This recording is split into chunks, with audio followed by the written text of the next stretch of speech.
Welcome back to Two Who's Review, the Doctor Who podcast. I'm Alex, And I'm Fitz. and today we're going to be looking at the two-part episode Aliens of London and World War III. It's the first time we're covering a dual-part episode from the revived era. Exciting stuff. It sure is, and we had a discussion about how to handle these episodes, whether we discuss them episode by episode on the podcast or story by story. So, would you get Aliens in London and World War III today, or Aliens in London today, and then World War III next time? I think the consensus that we came to is that if the multi-part story is similar enough in tone and content to each other, then we'll just cover it in one go. But if the multiple episodes are distinct or worth discussing on their own, you'll get separate episodes. So, for example, the end of this season, we'll probably do Bad Wolf in its own episode, and then the Parting of the Ways separately. Yeah.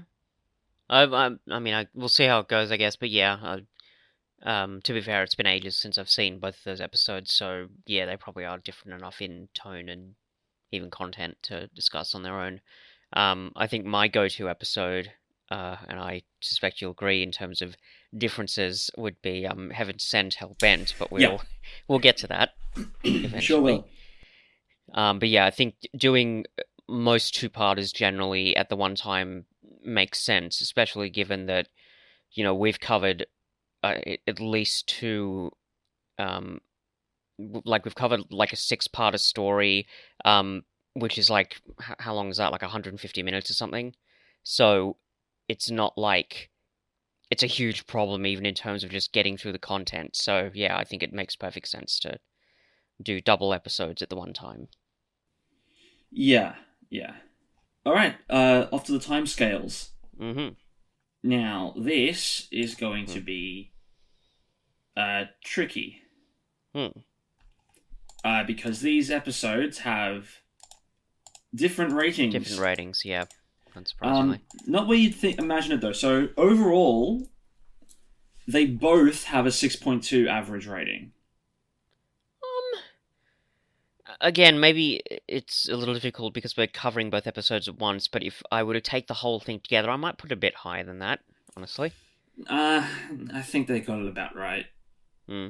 I look this. It's an interesting one. This Hmm. it's one of the more important stories of this season in terms of its character arcs for the humans at least. Hmm.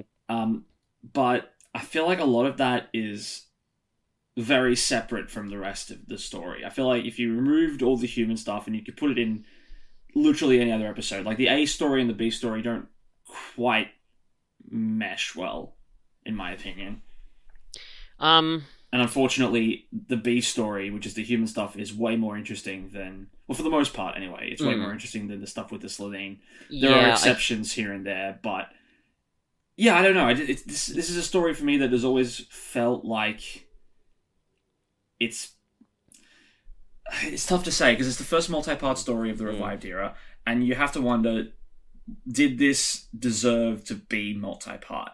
Hmm. In some areas, I'd say yes. In some areas, I'd say no. It feels a bit bloated at times, but likewise, I don't think there's enough here for a single episode. Yeah. It's confusing. Yeah. And it's a fair point. I think in terms of sort of the human stories kind of mapping on to the bigger, alien invasion thing, I think there are links in it thematically that work well enough because it's like about, humans finally coming into contact with alien life and how do we deal with that? And sort of looking at how sort of the micro reactions to this, invasion work between the human characters and how it works on sort of a macro scale with the rest of the world. So I think in that sense it works, but I do understand why you would say there's a bit of a clunkiness in trying to sort of mesh all of these things together.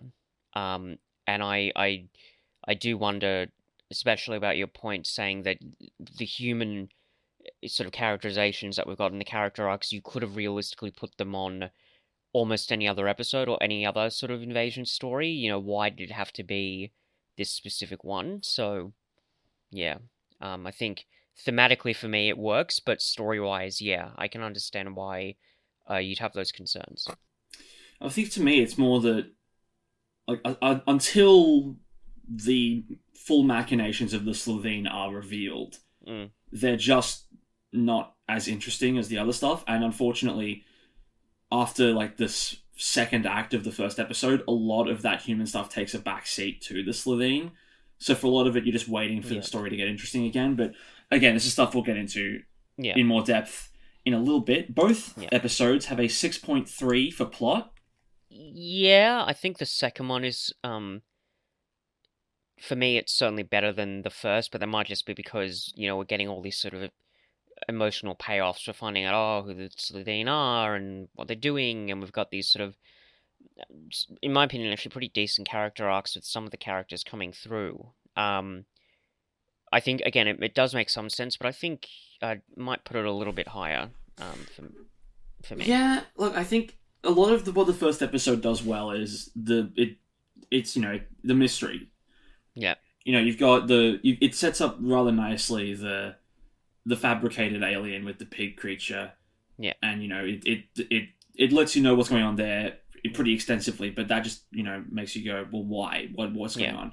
And then when you get all the answers in the second part, it all fits together nicely. I don't think there's anything mm, that is actively contradictory, so yeah, yeah, it does a good job there. But I think, like I said, a lot of it is just sort of waiting for a lot of those narrative beats to finally hit. yeah. And I think well, even when I'm I'm pretty sure it happens like as Rose is saying, "Oh, I can't believe, I've seen all these amazing things and I can't tell people," and then the ship just immediately crashes into Big Ben. So I think it's almost it's not forced, but like it's a very deliberate way to set up this mystery. Um, Yeah. and I wonder, you know, I don't know, like does it all come together as well as they want it to in the end, I guess. uh, so part one has a 7 for acting, and part two has a 7.1. Yeah, I can't find really any flaws, and there are actually a couple of moments from some of the performances that I really like. Yeah. And even with the Slitheen when they're pretending to be humans, they're obviously kind of hamming it up, but it is quite funny. I quite enjoy it. And I'm not sure whether that's because I'm a fan of Classic Who and there's a lot of kind of hammy acting and melodramatic characters there. But the one bit where I've forgotten the actor's name, but the guy who plays the Green, the acting prime minister politician, there's a bit where he's like, "By all the saints, get some perspective, woman!" And I love moments like that because it is quite silly, but like you can tell that they know it's kind of silly and they're having a lot of fun with it. So I Yeah. just love little moments like that. Yeah, it's this is the kind of story that it doesn't really. No one gives a groundbreaking performance, but it's not the kind of script where you'd need to. No one Mm, really has. Uh, there's apart from a couple of moments, there's not a lot of moments of emotional heft, and even those are mm, kind of not surface level, but there's not a lot of deeper stuff to explore beyond what the characters are saying. So it's not really the kind of episode where you'd expect a mm, hugely earth-shattering performance that rocks, the world of British acting to its core. hmm. But Well, everyone that does their yeah, jobs. yeah. I think that's generally true. I do though want to give a brief shout out though to Camila Kaduri's performance. Now, as I've probably mentioned before on this podcast, it had been quite a while before I'd since rather that I'd watched these episodes before we started doing this podcast. So I'd forgotten how quite good her performance is in this episode in particular, because I think it's a combination of both the way Jackie is written, but also in particular the way Camille Kaduri performs her. Um, because she kind of, on a surface level, she comes across, I don't know, maybe like kind of shallow, like, she's, into gossip and she's very, I guess very human, I guess, as the doctor would say. There's that bit where they're all watching the telly and then the doctor's like, oh, I couldn't take being in there for much longer. It's getting a bit too human for me. But that's just kind of a surface level, because on one deeper level, there's also quite a lot of really good humor with her. I love the bit where where she just goes, "Oh, you're a doctor? Prove it. Stitch this, mate," and just smacks the doctor in the face. And I think the first time I watched this episode in preparation for this podcast, I'm pretty sure I actually laughed out loud watching that. So that was a really fun moment. But then right after, we get this quite serious scene where Jackie's asking Rose, where have you been? And, why can't you tell me? And then it's that great bit where she says, what scares me is you can't tell me where you've been. What is it that's so terrible that you can't tell me, sweetheart? And it just really, I love that little moment. There's a real, sense of pathos there. And it is, again, partly because of the writing, but I think that moment in particular is Camille Kaduri's performance. And that, I don't know, I feel like I was just kind of surprised how much emotional heft was there. And I like little moments like that. So, Yeah, I mean, yeah. Jackie as a character is there's quite a lot of range there, as you've mentioned. It was funny one moment, heartbreaking the next.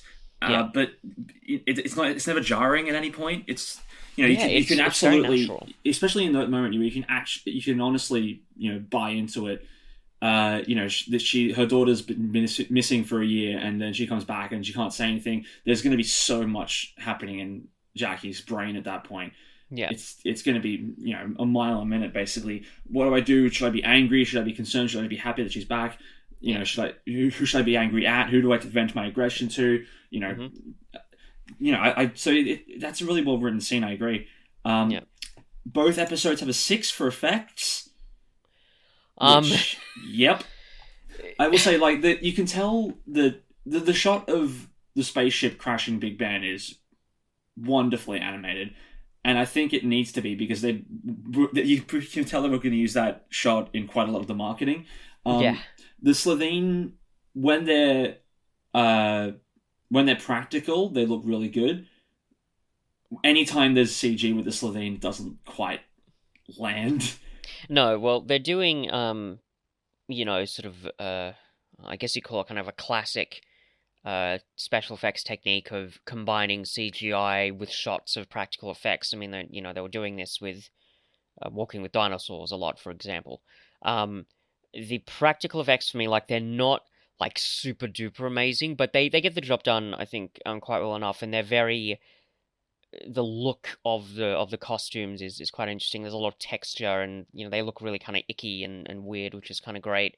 And yeah, but the CGI just doesn't really work. It's kind of that thing that I mentioned before about the special effects uncanny valley. It's them attempting to be more realistic, but in doing that, with the CG, it just doesn't work quite well. The only benefit that it has is there's a couple of moments where the Slitheen are like crashing through a door and they're dashing across hallways, and that sort of dynamic movement is harder to get with the practical special effects that they're using. So I can certainly forgive it. It doesn't really bother me, but it's certainly it's noticeable. So yeah, well, especially in that one shot towards the end of part 1 when the Slitheen is unmasking and coming out of the human skin.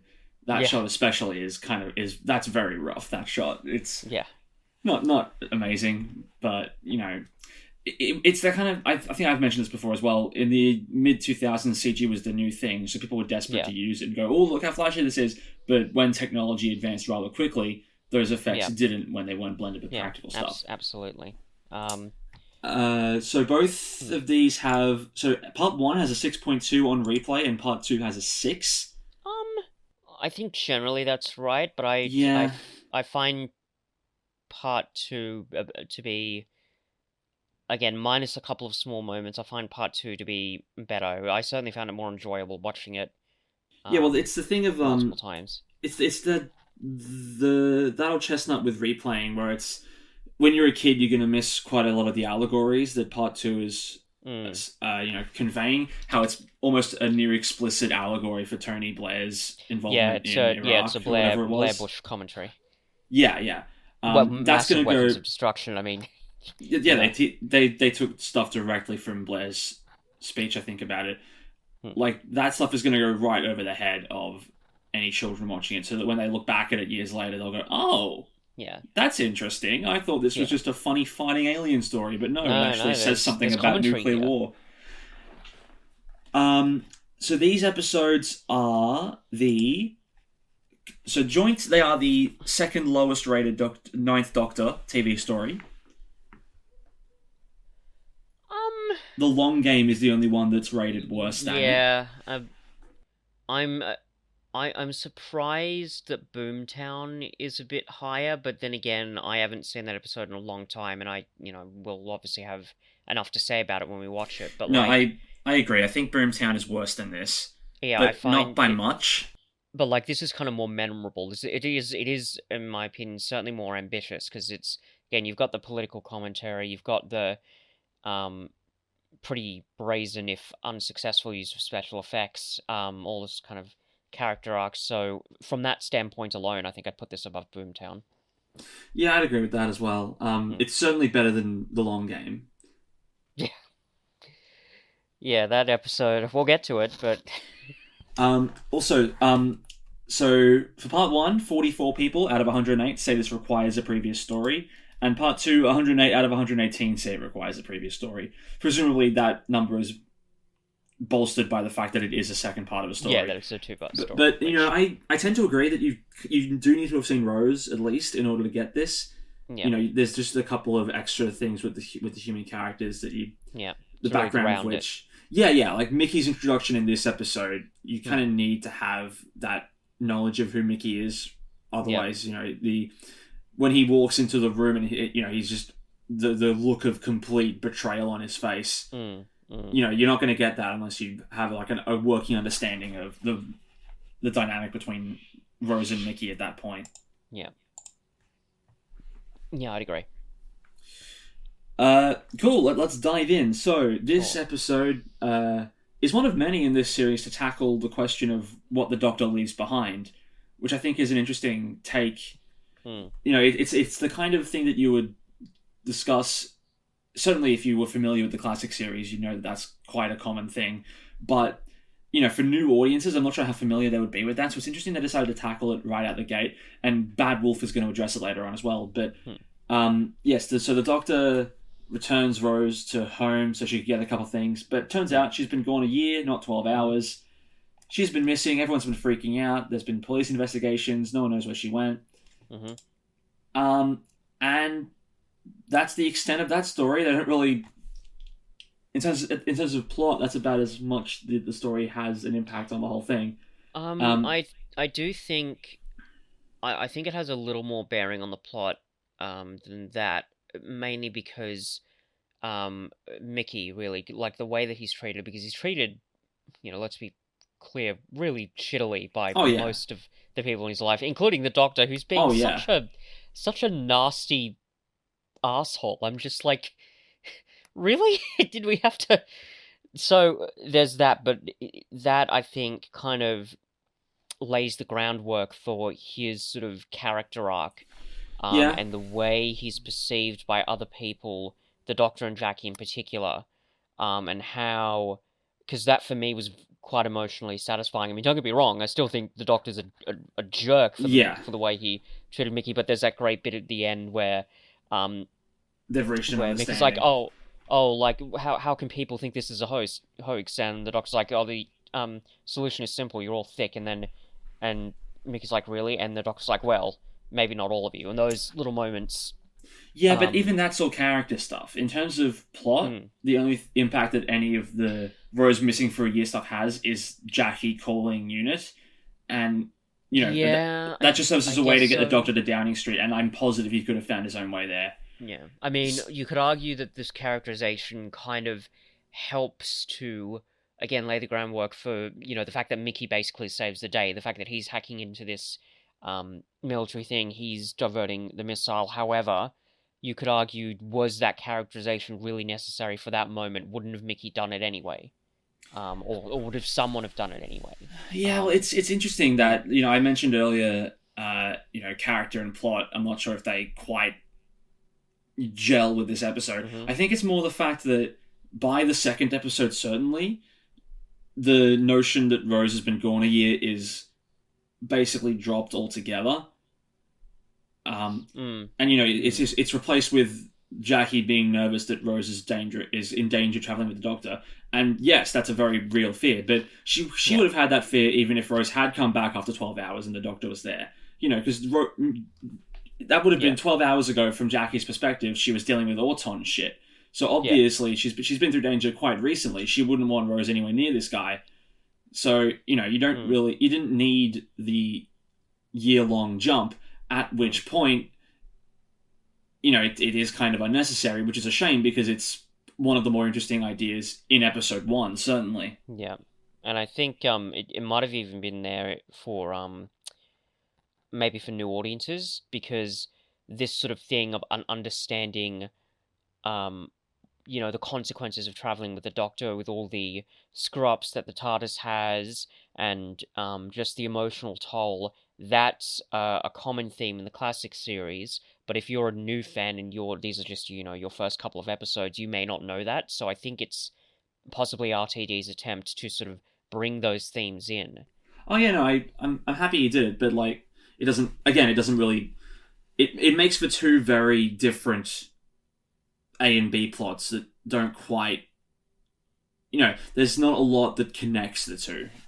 Yeah, and even you could argue tonally there's kind of a sort of a jarring comparison, because even though the plot with the Slitheen, it is quite serious, and they've got all these sort of intense war on terror themes, and they've got an end of the world scenario happening.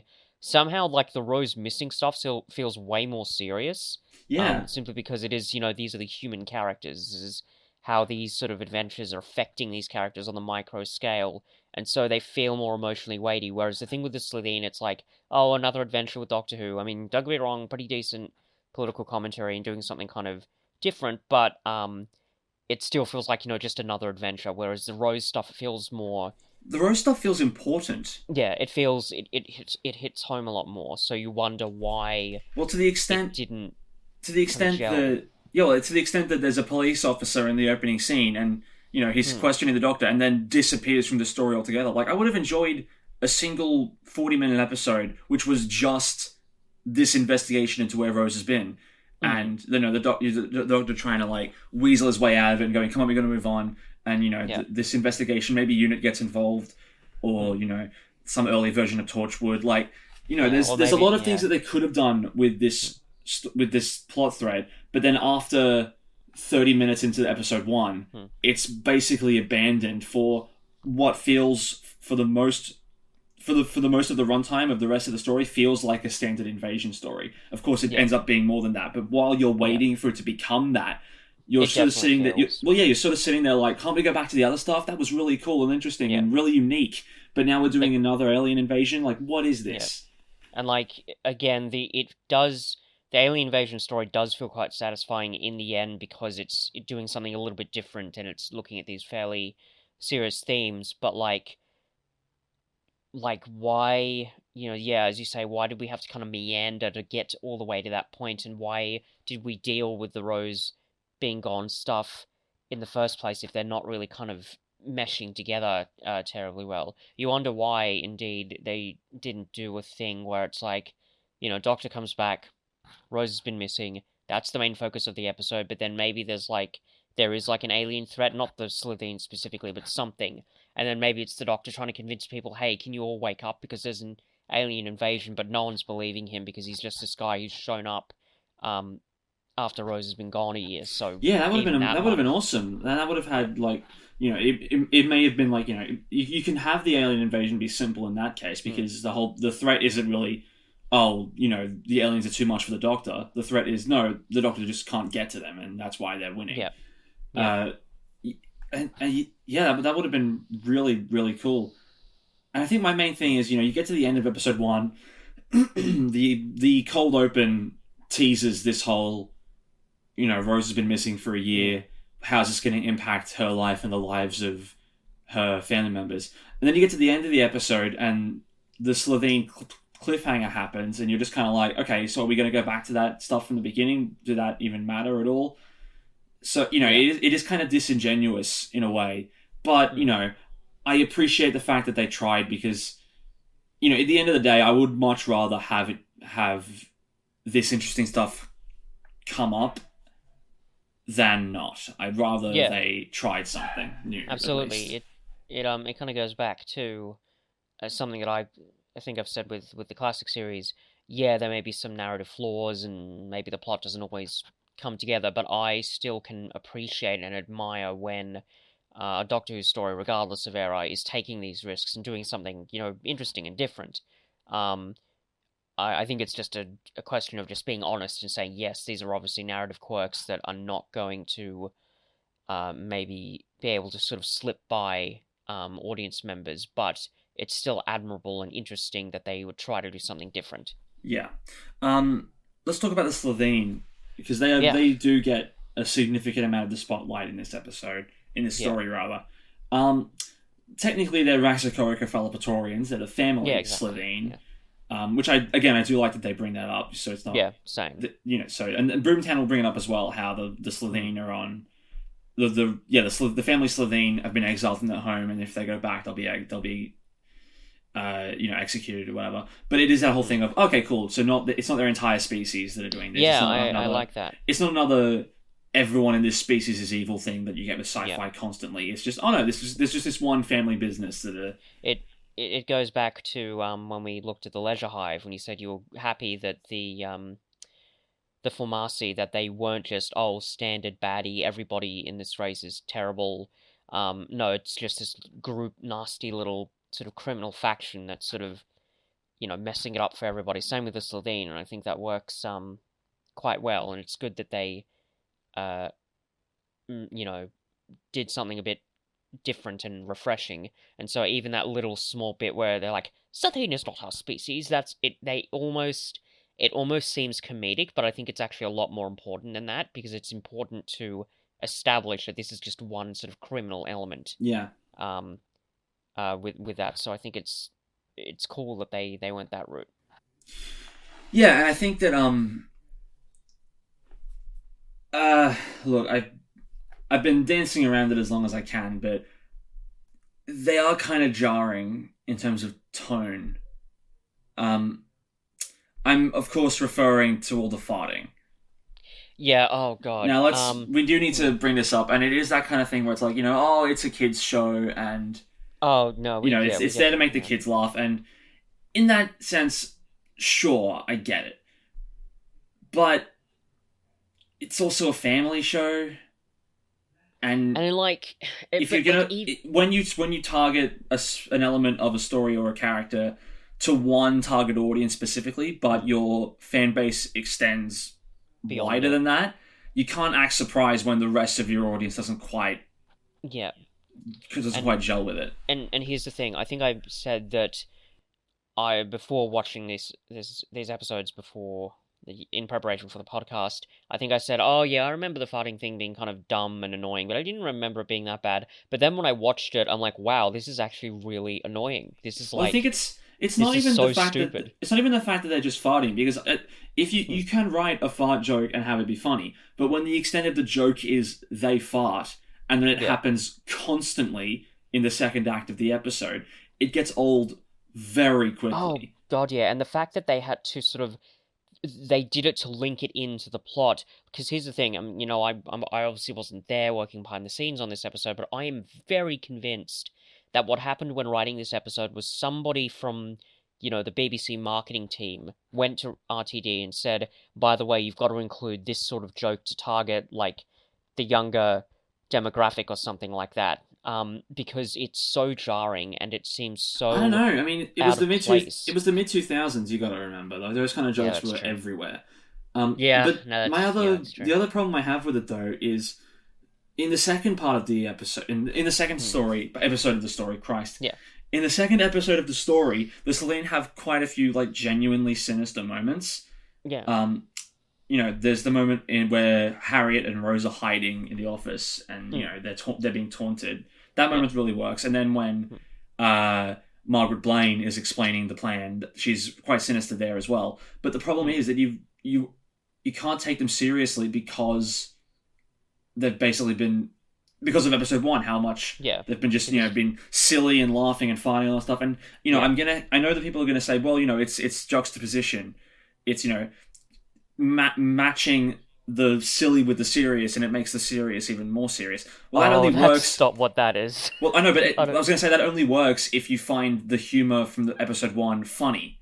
If you Yeah, don't, you just get annoyed by it. So when they try and to go serious, you just go, "Oh, come on, you can't do that." and by the way, as I mentioned, they already did a, you know, serious scene, like a comedic scene immediately followed with a serious scene when Jackie slaps the doctor and then we go to her talking to Rose. They did that. That was fine. That worked really well. The transition was very smooth and the humor allowed us to kind of transition into this more serious moment. Here it's just jarring. It's just Yeah, it's just there and it's just dumb. It's just a dumb it's bit of yeah. characterization, and I'm very convinced they must have been able to come up with some other way to determine that the Slovene were made of calcium. There's no way that that was the only way they could have figured that out.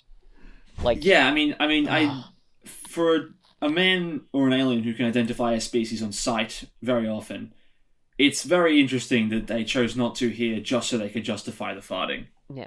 Especially with all the other bits of information that they that Rose gives the Doctor. Oh, you know, they can smell adrenaline and they hunt like it's a ritual and stuff like that. But no, it's the farting. That's what,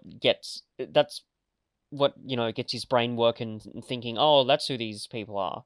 So, uh, yeah, Yeah. it's just kind of dumb. I mean, The I guess, plan works. I quite like the idea of their plan. oh yeah, It's no, quite a good one. I enjoy that they veer away from just the standard "we're here to take over." yeah, Because that part of which it yeah, is because great. you would expect that from because for quite a lot of it, it is kind of a body snatchers thing where Mm, they're taking over higher ups in the government and yeah, in politics and in the army and in the yeah, police force, and you would yeah, think that would be the extent of it. That it's like, okay, now we're gonna. This was a test run. Now we're gonna call in the rest of our species, and they're gonna take over the rest of you. But the fact that yeah, it ends up being this political commentary of we're getting the public all riled up about aliens so that they'll give yeah, us nukes, and then we can yeah, use those nukes to destroy the planet and sell off the yeah, scrap. yeah, When that explanation comes, you're kind of like, okay, no, well played. That's yeah. quite clever. It's good. It's really, really good. It's different. It's because that sort of thing about sort of evil, sort of corporate or you know, greed um influences sort of coming into the motivations for villains. That's been done in Doctor Who before, again, to go back to the Leisure Hive, but it is still kind of in the minority. A lot of the time, I think it's just Doctor facing baddies. Baddies are all just sort of one species of alien that are just really terrible. Um, Again, not all the time, but the moments that aren't that, I think are they're outnumbered by the moments that are just, oh, just standard baddie doing whatever. So the fact that they decided to go that route with this was really good and quite clever and very Well, admirable, I thought. especially at the time, like it was very Mm. fresh. Like Tony Blair was still in office, right? Yeah, he would be in office for another 2 years. Like that is a ballsy move to directly call out your own prime minister in episode 5 Yeah, um, it is, honestly. I think it's, on the BBC as yeah. well. Mind you, it's certainly, in my opinion, something like The Thick of It, which was a Well, BBC yes. title, that is filled with Well, yeah, commentary. but that's the point of that show though. It's a political Yeah. show. You don't really expect it from the funny Doctor Who show. Mm. Yeah, yeah, I guess so. Well, I mean, sci-fi being used as kind of a like a vehicle for political Well, commentary like is a yes, fairly odd again, thing, but that's yes, but again, this is the family show that mm, this is the darling of Britain. yeah, that's true. This is Mm, the if the British flag wasn't as recognizable as it was, the TARDIS would be the British yeah, flag. It's and it's quintessentially English, and for the especially again episode 5 of the revival era, it's been to go that the full marketing on, surrounding it. It's coming back. It's this classic staple of British TV, and it's coming back. And then episode 5, bang, the Prime Minister's the villain. Like yeah, it's ballsy. I respect RTD for it. absolutely. And I think you know, what I was sort of trying to get at is that the thing with sci-fi and fantasy is because I think it tends to be a genre um, that sometimes gets marketed towards a younger audience. Maybe people don't take it as seriously, so when these moments of commentary come up, they seem kind of unexpected, but it's actually been done, I think, quite a lot in sci-fi and fantasy. So the Twilight Zone, for an example, would almost constantly have political commentary, but Rod Serling knew he could get away with it because it's just in a supposedly silly format that no one would take seriously. Yeah. But the fact that Doctor Who is kind of sort of reaching into that tradition and using this genre to talk about these serious themes and doing it in a pretty convincing way. Again, it may not gel onto the rest of the episode as well as we want to, but the fact that those moments are there and that they're doing them with such conviction, I think is very admirable and very interesting. The fact that they like really commit to it as well, like they use the weapons of mass destruction dialogue again, almost verbatim from when Tony Blair said it. Yeah, you wouldn't have expected them to go that far with it. Certainly, like you would have left it dangling there with there's aliens and they're targeting the planet and we need to stop them. Like people would have probably picked up on that from that alone, but to then actually throw in the line itself. Yeah, massive weapons of destruction. Yeah, the fact that they went that far is quite admirable. Yeah, but we have to remember though the show hasn't been political since Chris Chibnall got involved. Like that's when the show started to be. Yeah. Oh God, that's just such a. I don't doubt we're gonna have to be saying this frequently when we're talking about this podcast. I'm planning on bringing it up every single time the show gets political before Chibnall. Just to show how fundamentally flawed that line of reasoning is. The problem with the show under Chibnall isn't that it's too political. It's the fact that it's poorly written. Yeah, when it tries to be political. Writing. It is bad writing. Yeah. The political commentary that they're doing in this episode is way better than anything they've done in Chibnall's era. Oh, it's very clear about that. We've been talking about how overt it is about what it's trying to say, but it's somehow still way more subtle than anything in the Chibnall era has tried to do. Yeah. Certainly. And and we'll be touching on this again and again. I think because we're doing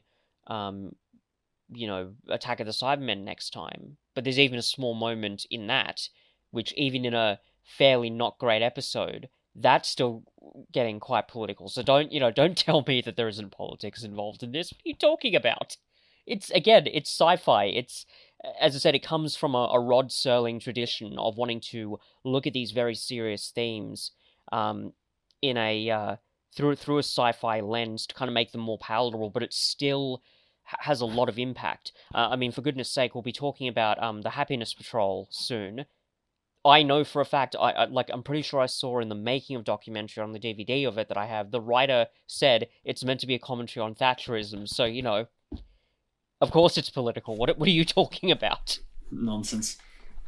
I think that's a whole other thing. Well, here's the thing. I don't think that the people who are complaining about it being political now actually care about the show being political, because if they did, they would have brought it up years ago. I think that the main problem that those people have is that the political landscape has shifted, and things are changing. Things are changing, and maybe values that you might hold are being questioned, and you're trying to find something to blame. So it's just the classic video games cause violence argument. It's that, but it's slightly less insane. Where you see something trying to be political or politically correct in any way, and you tunnel vision on that, and you go, oh well, I haven't noticed this to this extent before. If I was smart, I'd say it's because of the way the world is, but I'm going to say it's because of the way the show is now. Yeah, and that's the key issue. I think it's not bad, it's just different. And that's fine. I think the purpose of a lot of art in general is to, increase your empathy and make you think, well, maybe there's a perspective here I haven't thought of before. Well, that's another thing. Like, if you're out here trying to say that any form of artwork didn't get political until, the mid 2010s or whatever, you're crazy. Art has Yeah. always had something to say. Yep. Yep. Absolutely. And even if you argue that, some art is more openly political than others, um, those sort of specific messages commenting on particular issues, they've always been a part of art in some way or another. Um, so yeah, the idea that it, got political when Chibnall took over is complete nonsense. It is complete nonsense. And again, this episode is way better commentary than really I think anything that was in Chibnall's era. So what are you talking about? So Let's yeah, let's talk about Harriet. yeah, sure. Harriet Jones, MP, Flydale North. Mm. This is the first of 3 appearances that she'll have in the revived era. She'll appear in the Christmas Invasion and then again in the Stolen Earth. Um, Oh, she does too. yeah. I forgot about that. um, Look, there's a reason they brought the character back. She's very charming. Yeah, she's got a very kind of just a really sincere um kind of attitude about her. Like she's one of these politicians that you actually like. A politician who you can imagine actually knocking on people's doors, getting to know the people in her constituency. And even though it's kind of comedically frustrating when she's trying to get this appointment with the politicians, but they're saying, oh yeah, and aliens invaded this morning. I think the Yeah. world's changed. It's still really endearing to see her just really caring. Um, Yeah. I don't quite know why she decided to read the emergency protocols. Have a feeling if you're that concerned about politics and doing the right thing, maybe don't go into a room you're not supposed to and read something that's unrelated to the thing you're trying to do. Although That is isn't that purely there to set up the fact that she's going to be important later and she needs to get this information, which doesn't prove useful in the end anyway. But But I thought, because it's after the guy's been killed by the Slovene, isn't it? Isn't I think it's just like she feels a duty to her well, country that and her I think constituency. So I think she's you're thinking of episode 2 when she's like they have to go back for the emergency oh protocols. yes, I'm oh okay, referring to yes, I see what episode you mean. 1 when Joseph Green dismisses her, by all the saints against perspective, Yeah, and then she immediately goes into the room and starts reading the documents, which is how she's able to observe the to Slovene. observe that. Yeah, Yeah. I Okay, don't know. that makes I don't know sense. quite Yeah. why she does that. That moment does seem a bit out of character, and it does seem a bit Mm. like the writer going, "Well, we need her to see this so she can be important later. Let's just Yeah. have her be there." But apart Yeah. from that, I think she's very well written. At the moment when she leaps out of her hiding place and screams for the Selena to take her instead of Rose is Mm. quite nice. Yeah. It is. It's very again, it's very endearing. See um you see a lot of her character in that moment.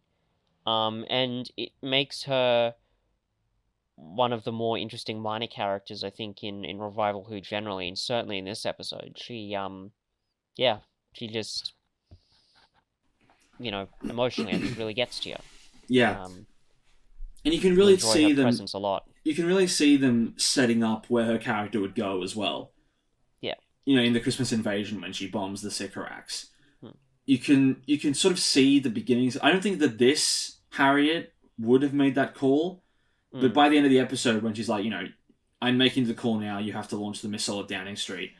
You can easily see how mm. that decision would have caused her to make a similar decision later on. Yeah, taking charge. And in a way, it's kind of an interesting sort of full circle thing because, we just to go back to the sort of the political commentary for a minute. Her kind of sincere, again, actually caring for her constituents is contrasted to the um, really kind of awful form of politics that Green is sort of perpetuating. Um, so to see her become PM, you feel like, oh, what a refreshing change. She might be able to actually do stuff and she, cares about people. But then in the Christmas Invasion, to see her kind of make this sort of quite cruel, kind of hard-line decision, it's just an interesting sort of full circle bit of characterization. And I like the fact that they set that up even in this early episode and then they have it come to an end at the beginning of the next Mm. season, or end of this season, excuse me. Yeah, well, So, depending, yeah, it's in the middle. yeah, Um, yeah, I think Harriet is more interesting to talk about in the Christmas Invasion because of her opposition to the Doctor. yeah, yeah. But she does her job here, and Hmm. she fulfills the role that has happened a couple times now of a side character filling in the companion role for a lot of it. Because again, Rose doesn't have much to do in terms of plot. Like she's there for the character stuff surrounding her going missing. But again, once that gets abandoned, all she does is run around with Harriet for a bit, and Yeah. she's there so that she's there to have the moral quandary of is she Hmm. safe with the Doctor. But again, she doesn't really take an active involvement in the story Yeah. again. And and there's that little bit where she's trying to help the Doctor figure out where the Slitheen are from, but like that's only a small thing, and you could Yeah. even argue couldn't have Harriet done that because the Doctor Well, even says, you're very Harriet does, sorry, and go. she's the one that provides the Yeah. key information of the calcium decay as well. Yeah, and the Doctor says, you're very good at this when she says, what do they want the planet for? Water or oil or anyway, Yeah, so and I don't want to. Well, Rose gets captured or trapped number 3. It, it still counts even though the Doctor and Harriet also get trapped in the room. But that's not the point I'm trying to make. Yeah. And the only step that she takes in the story is at the end when she decides to hide in the cupboard to avoid the missile strike. Yeah. Which, Yeah. fair enough, good moment of ingenuity, but at that Yeah. moment it's sort of too little too late. And again, you could have had anyone in that room make that call. Yeah. Especially because Harriet, she's a politician, so she might know a bit about. Well, she knew about Downing Hannibal. Street. Yeah, that's true. That's very true. Yeah, so in this story, again, it's not really the companion doing the job, it's Harriet and The side Mickey, character. who also... Mickey steps up in this story and becomes good character, finally. Because in episode 1, he was kind of a nothing coward. I like his characterization quite a lot at the end of... particularly at the end of the episode. But even, like, that one little bit where he says, I've been doing research about you, Doctor. This guy, he just leaves bodies in his wake. And I thought that's a nice little bit of kind of commentary on who the Doctor is and the cost of, what it takes to travel with the Doctor. So I like that little bit as well. Well, I also quite like the setup and resolution. This affirmation that, oh no, Mickey's a good person. Where in episode 1 he talks about how Jackie has been making his life kind of hell, going around calling him a murderer and everything like that. Yeah. And then despite that, he still shows up to save her in episode 2. Yeah. Like that's a really nice moment of, oh no, okay, he's not doing this for like, he's just a genuinely good guy who wants to help Jackie even though she's been causing him so much grief. It's rather nice.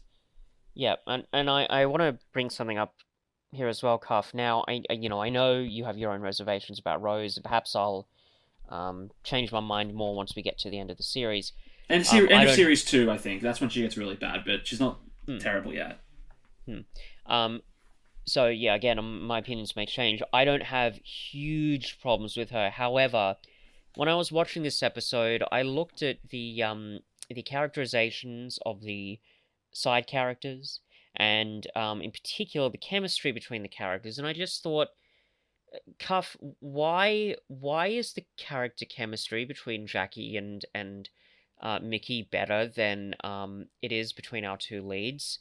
Is there a reason for that? Because I watched that and I think, like, why aren't these the characters we're focusing on more? Because this is actually really interesting, and I'm actually really liking the weird kind of odd couple quality between Mickey and Jackie. The fact that again that they start sort of the episode sort of butting heads for understandable reasons because Mickey's being called a murderer, but then in the end they, as you say, they kind of join together in this moment of shared fear, and they sort of help each other. And I just look at all of that characterization and think that's a lot more interesting than anything that Rose is being involved in this episode. So, well, I think a big part of it is, look, by the end of the story, there's a big debate. Well, not really a debate. There's a discussion about, whether or not Rose is safe traveling with the Doctor. That's a big part of the Doctor's dilemma at the end, where he's like, if I do this, I might end up killing your daughter. Yeah. And there's that underlying, element of she's not safe with him in general. Yeah. But the fact that she doesn't seem to be aware of it either is Mm. kind of like it's not. It doesn't come across as brave to me. It just comes across as blind. There's the moment Mm-hmm. where Jackie's like, is she safe? And she just keeps going, "I'm fine." When Mm. we've seen the last 3 episodes, she's not fine, Yeah. and it doesn't really come across as brave. It doesn't come across as you know. It doesn't come across as someone who's confident in themselves or in the Doctor. Mm. It just comes Mm. across as someone who's like, shut up, mum, you know what you're talking about. And that's not as interesting as a character genuinely considering their own position. Like if we'd seen Rose go through the same thought process as the Doctor in that moment of am I actually safe with him, it would have been way more interesting than just having her go, "What are you talking about? Of course I'm safe with him. He's the love interest. Shut up." Mm. Mm. Because Yeah, that is it's how it comes across, and it's not a moment of. It's a moment that I can understand why they would have her do that because it does set up her. When the Doctor's like, I could do this, and then Rose is like, well, do it then. I don't care if it means like if it's my yeah. life versus the world, do it. And that moment is good, but when it's coupled with the moment from earlier where she goes, I'm fine with him, even though she clearly isn't and hasn't been thinking about it at all. That moment comes across as blind as well. Whereas if you Yeah. had the earlier Yeah. moment of her considering, am I actually safe with him? And then her going, no, you know what? My life for the world, go for it. Yeah. That would have been good characterization where she's actually Mm. had some time to sit down and deliberate. But she doesn't because she's not a good character. Whereas compare that to Mickey, where when he's defending Jackie, like he realizes, yeah, I could die at this moment, but he's like, no, you like Jackie, you go. I'm gonna protect you. I'm gonna Mm. try and defeat this thing Well, because we're both in danger. But I think the better example of that is right at the end where Jackie's like, I could stop you from doing this, and Mickey goes, well, please do it. And then neither of them do anything, yeah, and then they just go, okay, we're doing it. Like, that is such Yeah. strong characterization where they both go, Mm. oh man, like, are we sure this is the right call? And then neither Yeah. of them do anything, and they go, I guess it is. All right, we're going for it. That is Yeah. such good characterization, Mm. and none of it is from the companion. yeah, it's on the side characters. Yeah, but this is the third story in a row where she has had very little impact on the plot. There's been moments of characterization, but again, they haven't been not as weaved into the main story as I'd like them to be. So you kind of look at her and then go, well, what are you doing here then? What are you bringing to the table? Why are you the companion that this Doctor has chosen? And when you when you can't legitimately answer that question, you just have to go, wonder, well, what's the point of you then? yeah, because when you look at Jackie as a character, again, there are moments where I think, why isn't she going on adventures with the Doctor? I'd love to see her confronting aliens. That'd be so And funny again, and like- interesting and nuanced. Look, again, other companions have had episodes where they haven't mattered that much for the story. I'm pretty sure every single companion in the show's history has had at least one episode, maybe even more, where they've just sort of been along for the ride and they've been Oh, the yeah. fish out of water character that the Doctor can explain things to so the audience understands. But this is a pattern, and it's something that it hasn't developed over time. It's not something that we've just noticing now. This is the fourth story that she's been a part of, and it's the third one where she hasn't been Yeah. important. Yeah. Well, And again, these aren't certainly even felt my main meaningful issues with the part. character.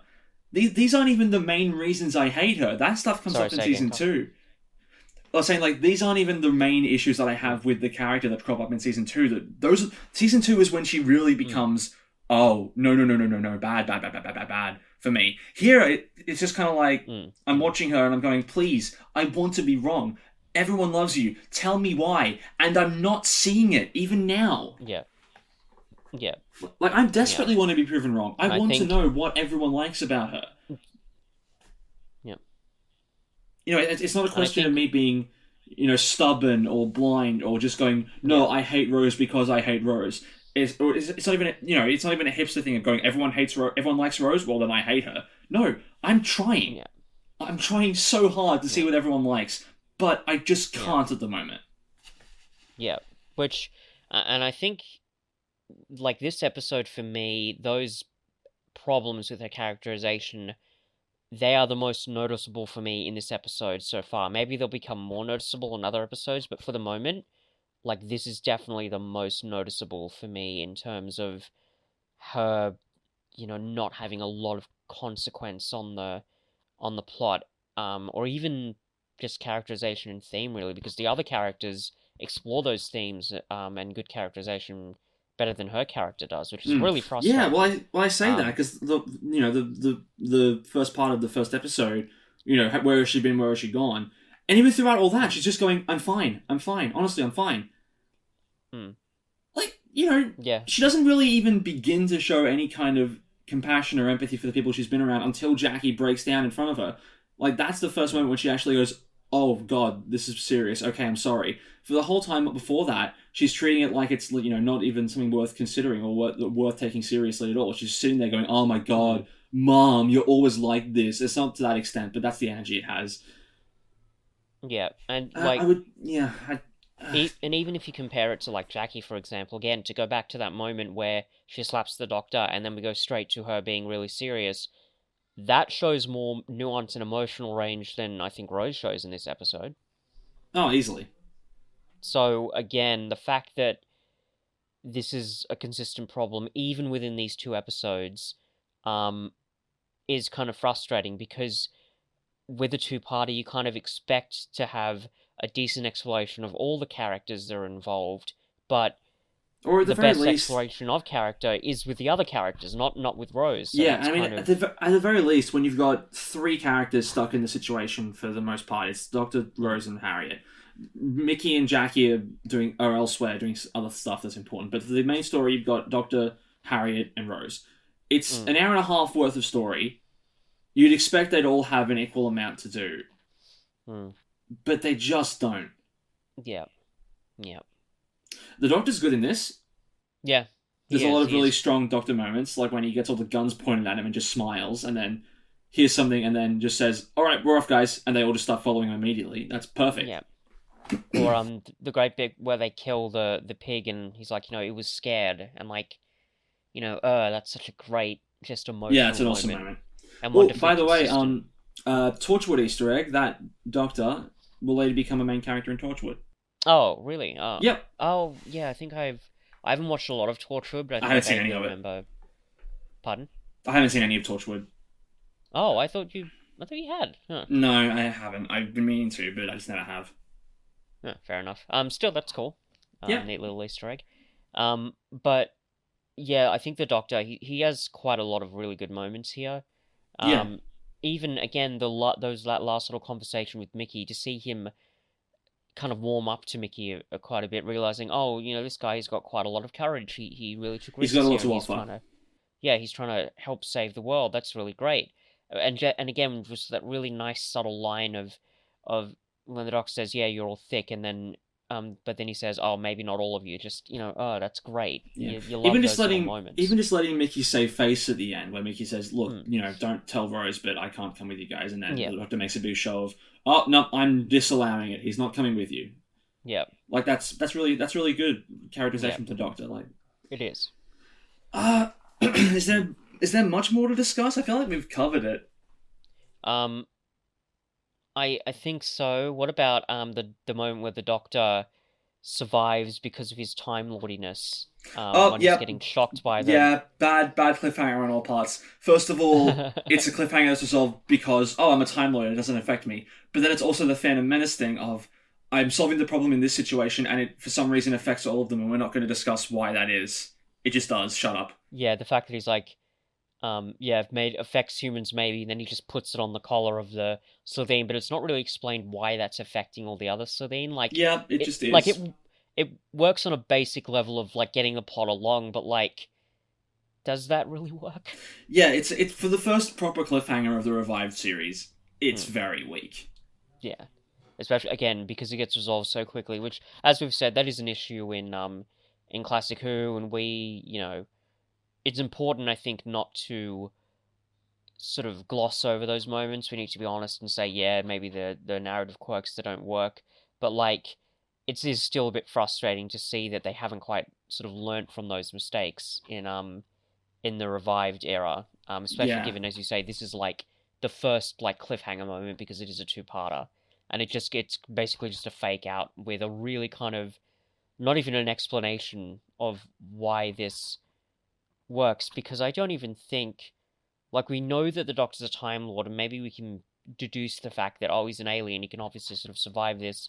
But even if we knew that he had two hearts at this point, wait, Yeah. do we know that? I think we No, we do. find out in Dalek.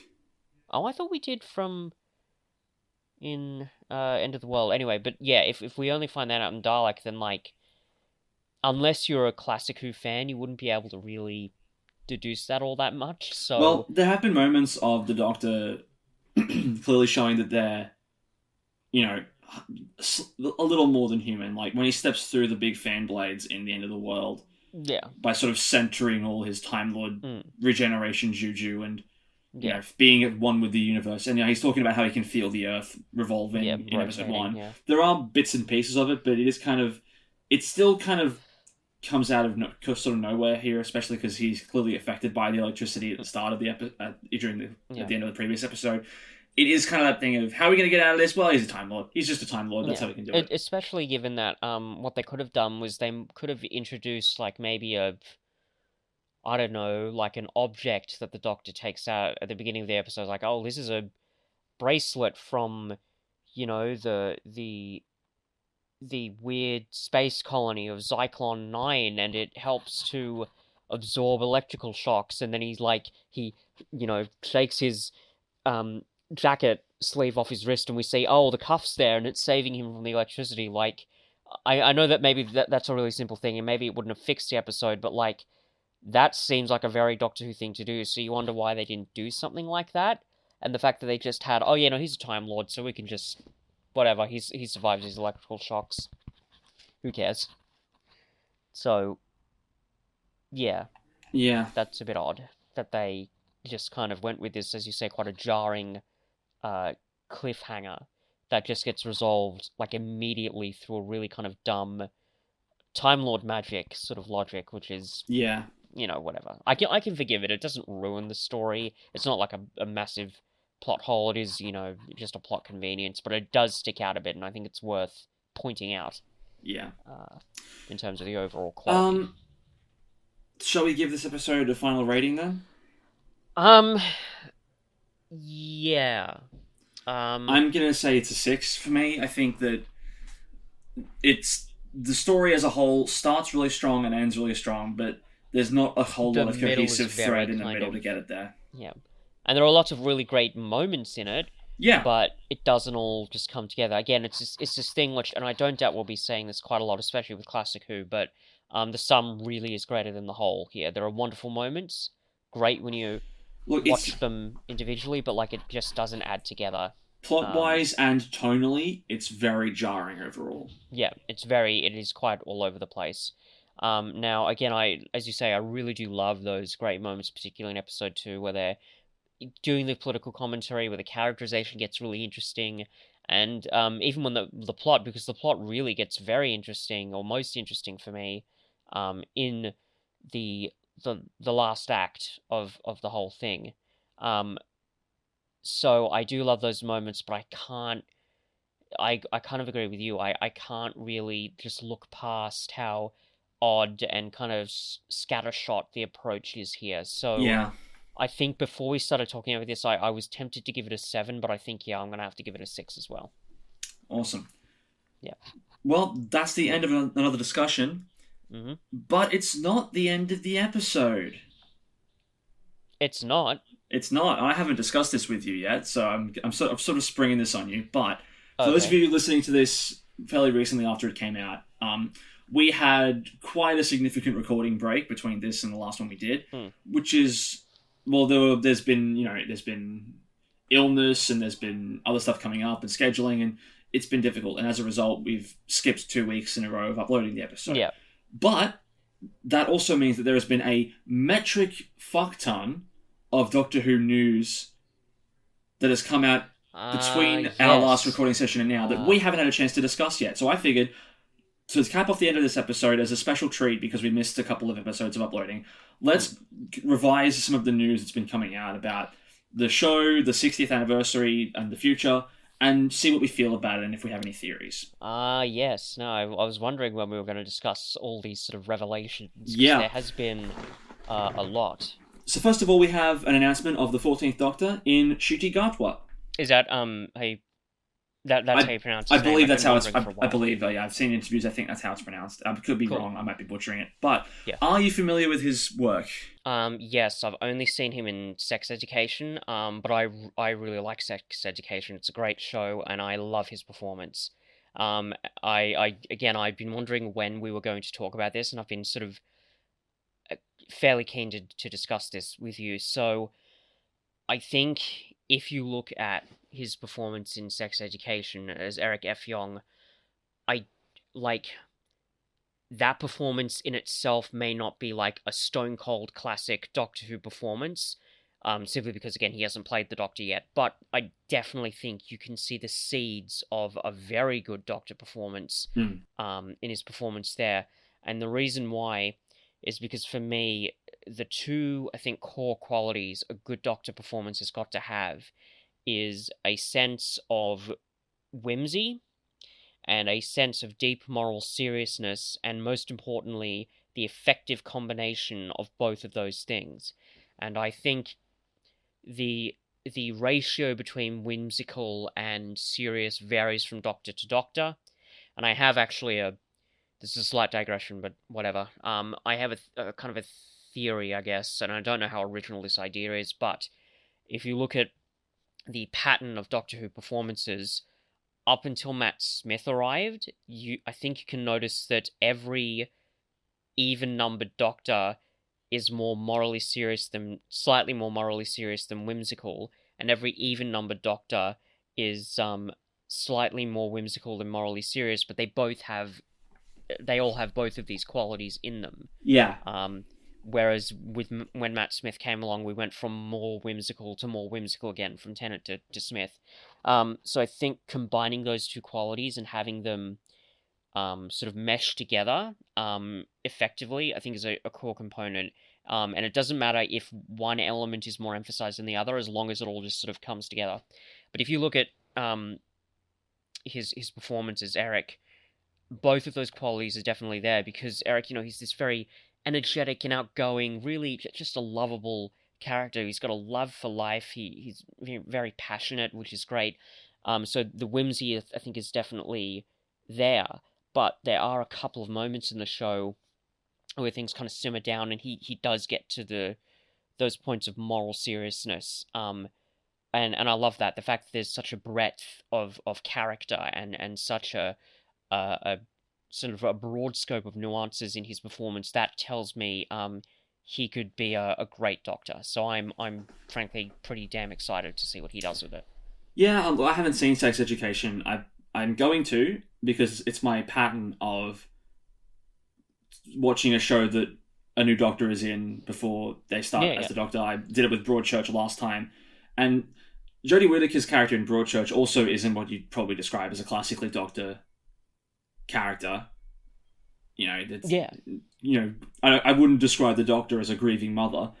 Yeah. But she was great in that, and if she'd been given good writing, she would have been great as the Doctor as well. Yeah, so absolutely. I'm excited to check Sex Education out. I'm really interested in seeing what Ncuti does with the role. I think it's an interesting time for the show. Bit quick tangent, but I just love that 13 still has one story left. Mm-hmm. And it's shaping up to be a big one because of how much they're teasing. And yet there is so much news about what's coming after that coming out that I'm just sort of like, the BBC must know that people are more excited for this than they are for 13's New Generation. Absolutely. They need to know. I think there was basically, I think, a cover story in the Doctor Who magazine with big image of Catherine Tate and David Tennant on the front. Yeah, that's the next one. And like, you can tell.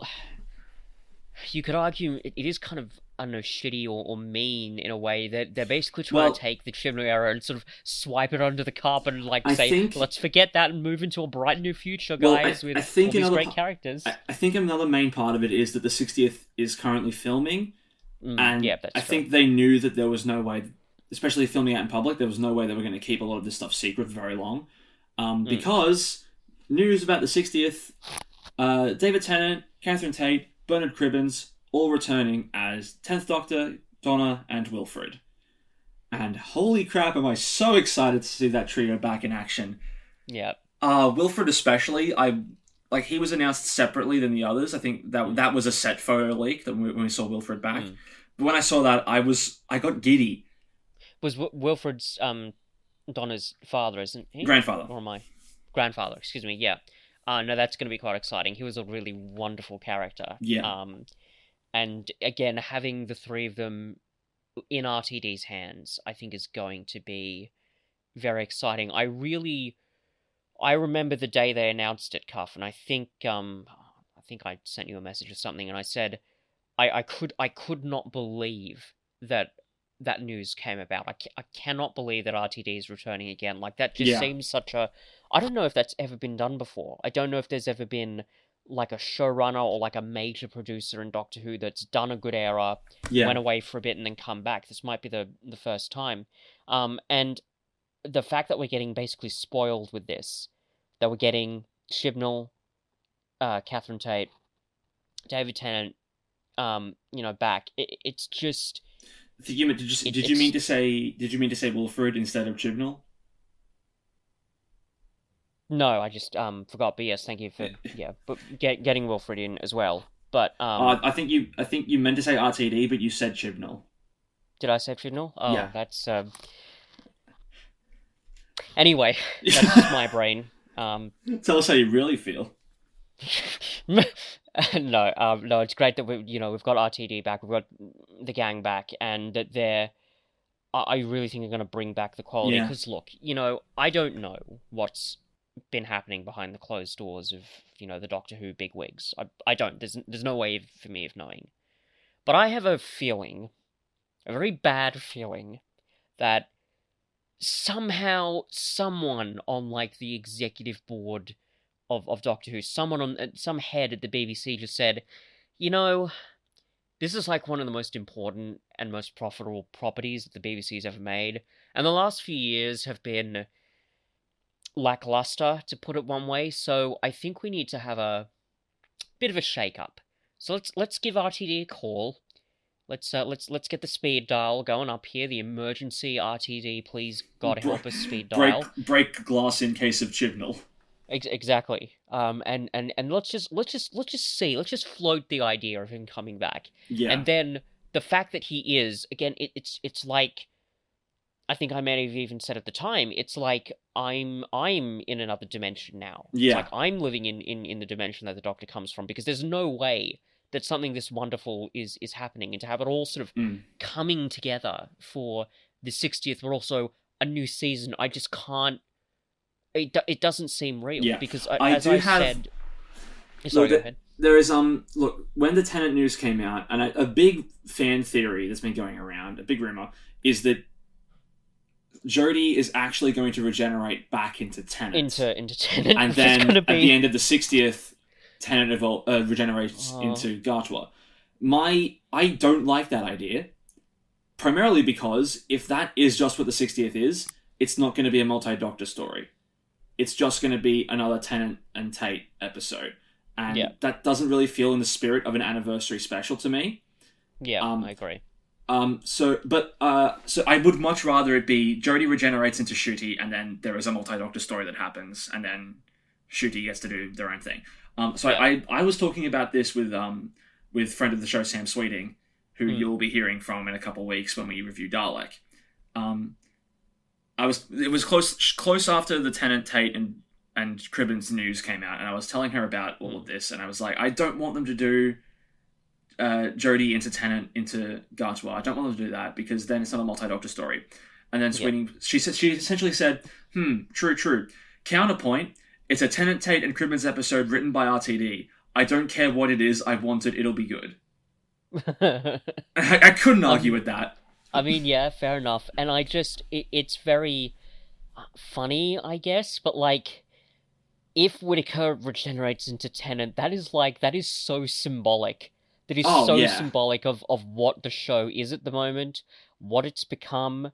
what Chibnall has done with it, and what I am sure RTD must realize at this point.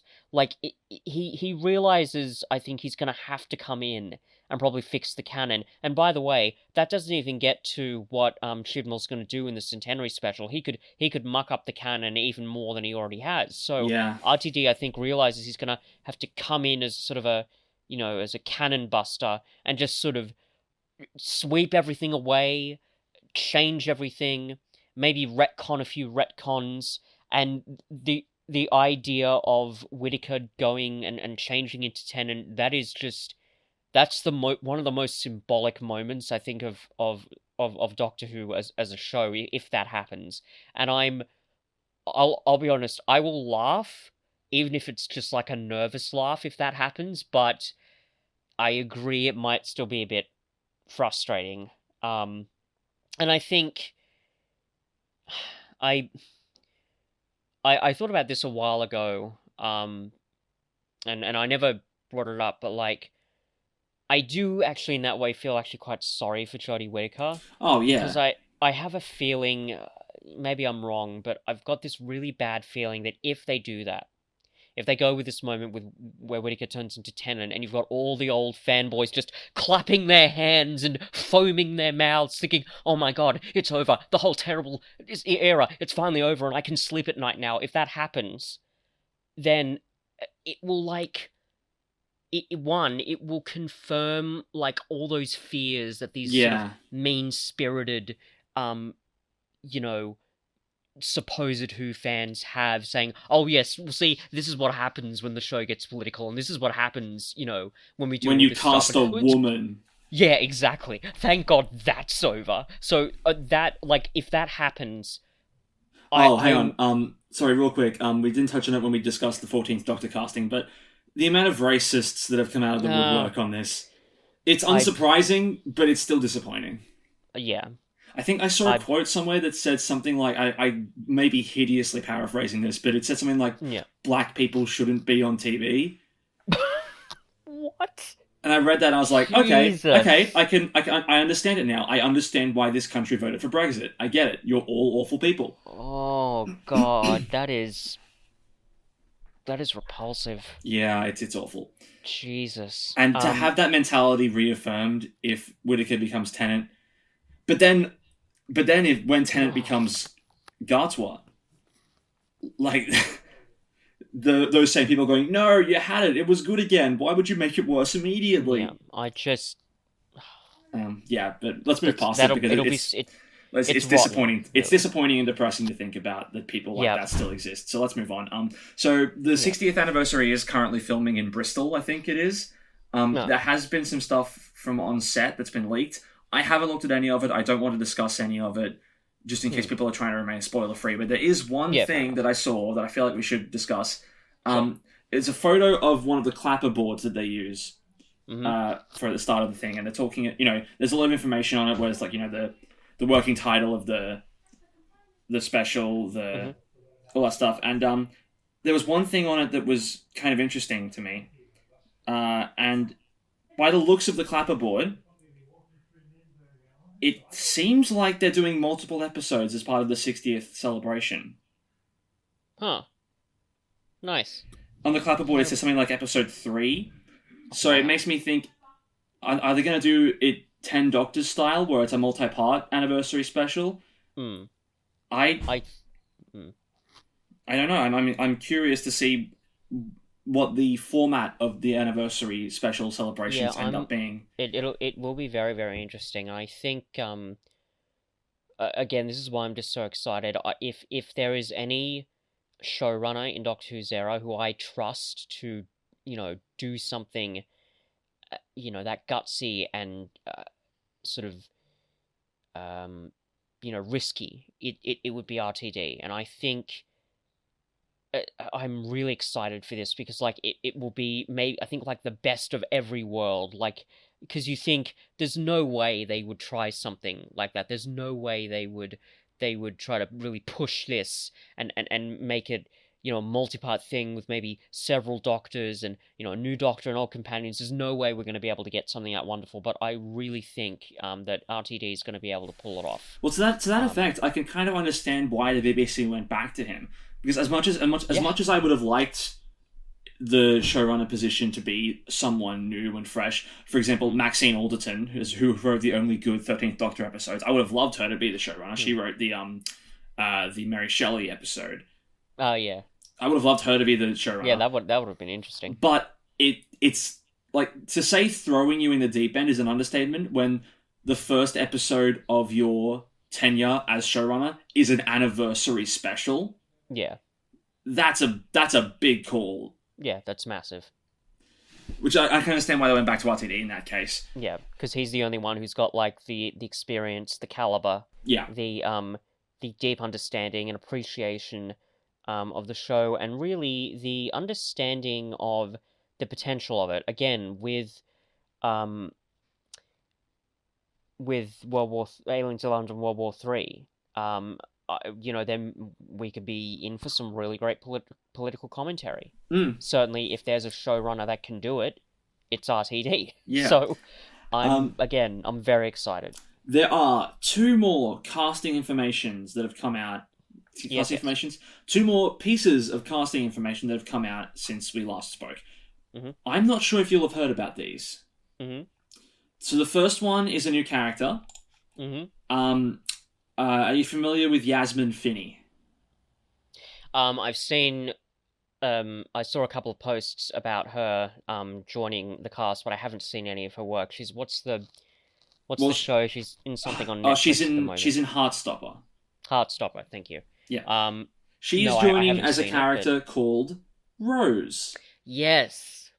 What does this mean? Who knows? It's interesting. I think the main theory is that a lot of the 60th is going to take place in across different parallel realities. Yeah. And maybe this reality's Rose is different. Yeah. But I think there's also reports that she's the 14th Doctor's companion. I don't know. I may have seen that. I may not have seen them. I just don't know what's going on with this character. They were very deliberate when they announced it. They went, huh? But there's already a Rose. What is going on here?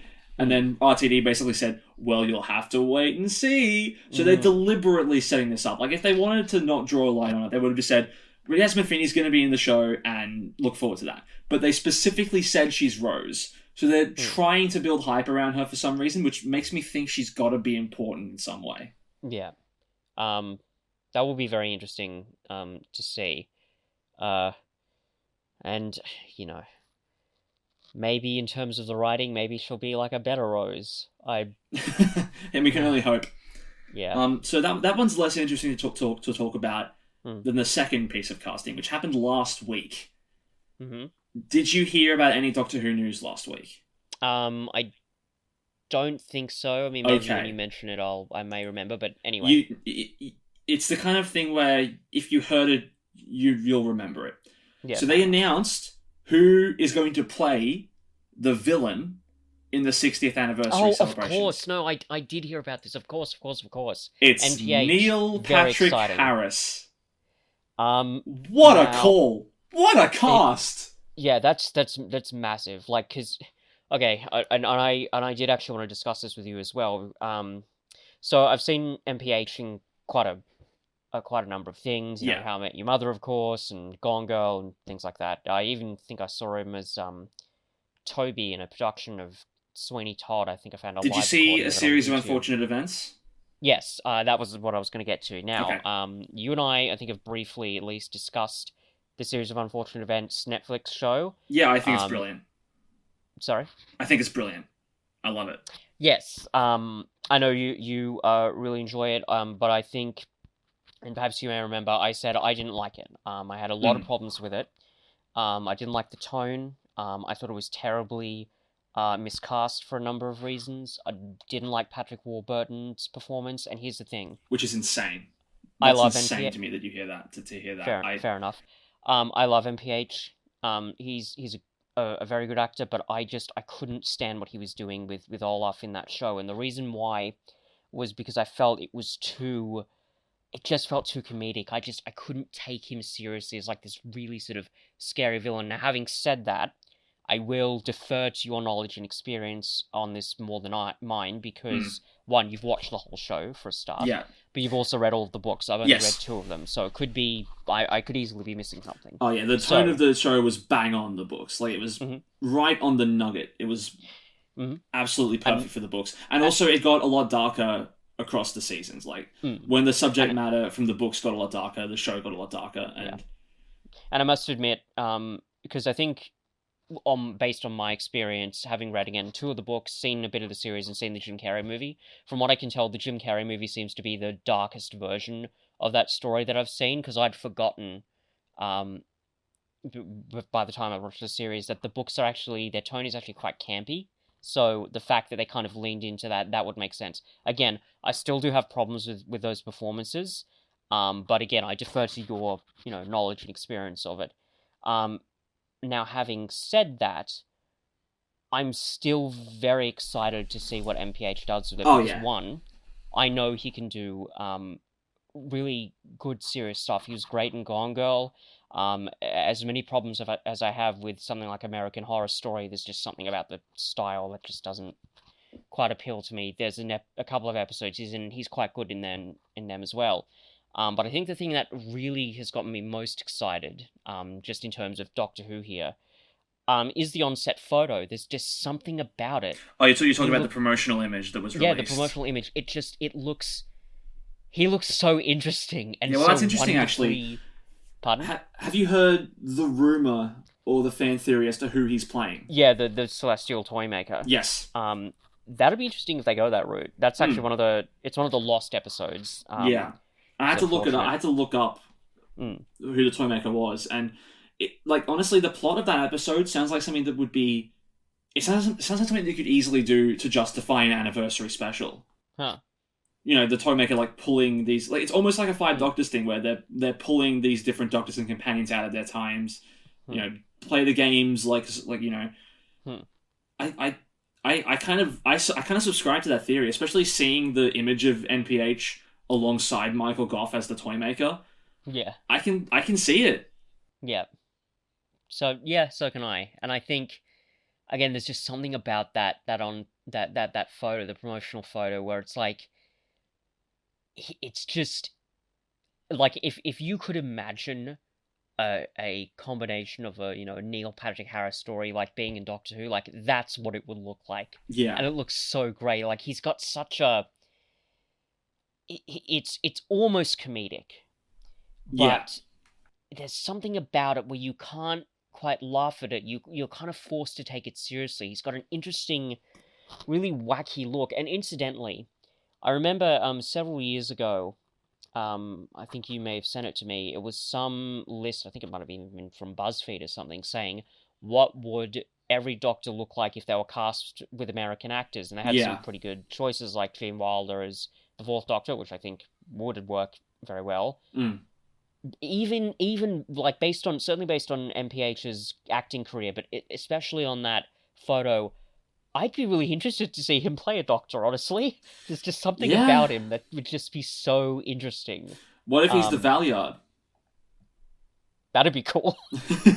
That'd be really neat. I think, but yeah, if there was an American Doctor Who, I don't know how the hell that would work, but if there was, I would love to see him play the character. Look, I'm really excited for this too. The thing that's mainly sticking with me is how did they ask him? Who had the idea to get Neil Patrick Harris in? Why was he you would expect them to go, okay, here's our list of prolific British actors. Who among these are we going to get? Martin Freeman, he's a particularly popular British actor who hasn't been in the show yet. Maybe we'll get him in to do it. And then someone just said, hey, how about Neil Patrick Harris? And then everyone went, we can ask him. I'm not sure if he'll do it. And then he said yes. And they sort of went, oh, cool. We've got Neil Patrick Harris. I just can't. It's a similar thing as you with the meeting to discuss bringing back RTD. I cannot fathom how we got here. Yeah, it's like every new surprise that they're revealing to us, it Mm. just you know that they've got these grins on their faces, rubbing their hands Oh yeah, together when yeah. they reveal these things, knowing that they are making every single fan of the show's head just explode Well, yeah. I mean, everywhere. Like it just almost it's almost been like sequential almost. mm. It's like, well, Russell T Davies coming back. Oh, David Tennant and Catherine Tate in the 60th. Oh, Bernard Cribbins is also in it. Oh, Neil Patrick Harris is NPH. in it. Oh my god. Oh, what? Even if you're not a Neil Patrick Harris fan, you have to acknowledge this is such a bizarre move for the show to take, and it's It one that it I kind don't of think is. it's one that I don't think they would have taken if the character wasn't one that he could do really well.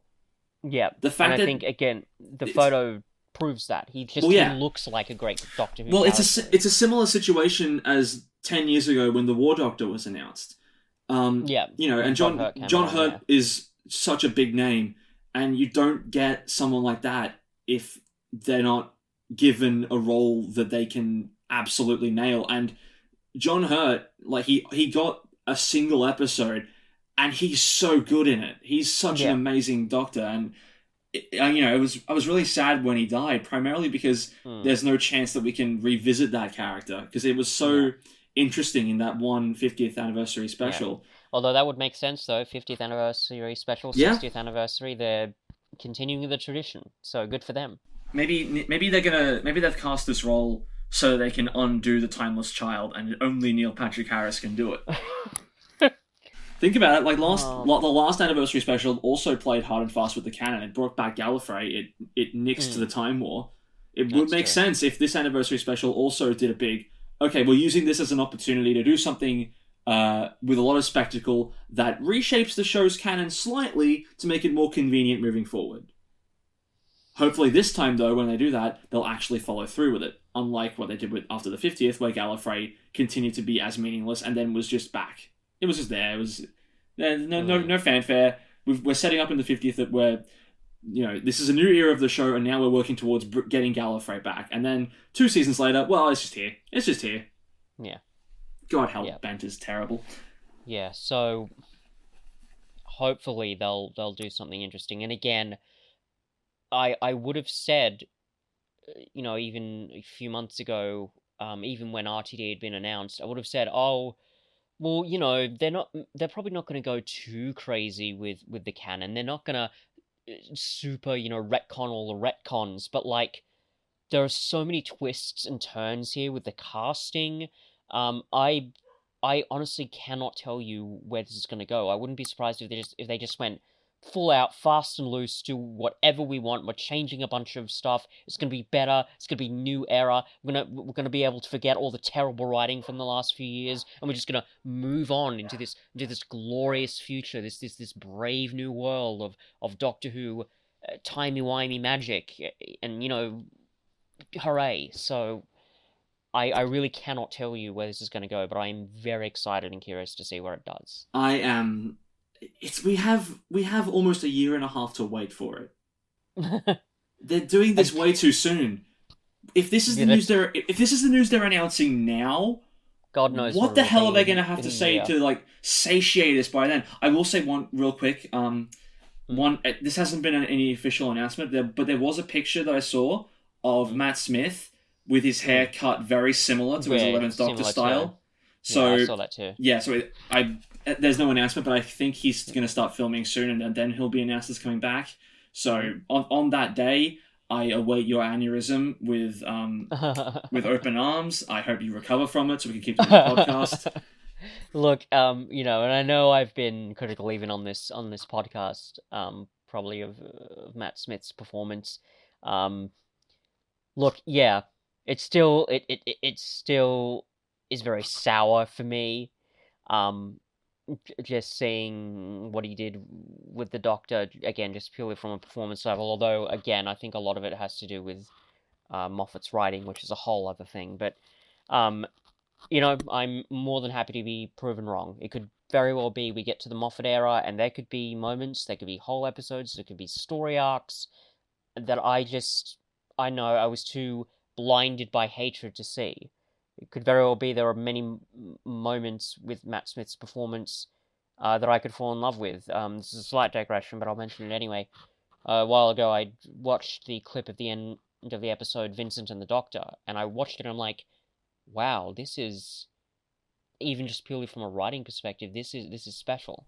Yeah. This is great. You know, why did I miss this? And then I think to myself, well, if I missed this or didn't pay enough attention to it to really sort of have an impact, what else have I been missing? Well, I think during that era, you freely mentioned that you were sort of hopping in and out, and you weren't watching every episode. My viewing of the show got inconsistent very, very quickly. For again a number of reasons which we will get into once we start talking about the Moffat era.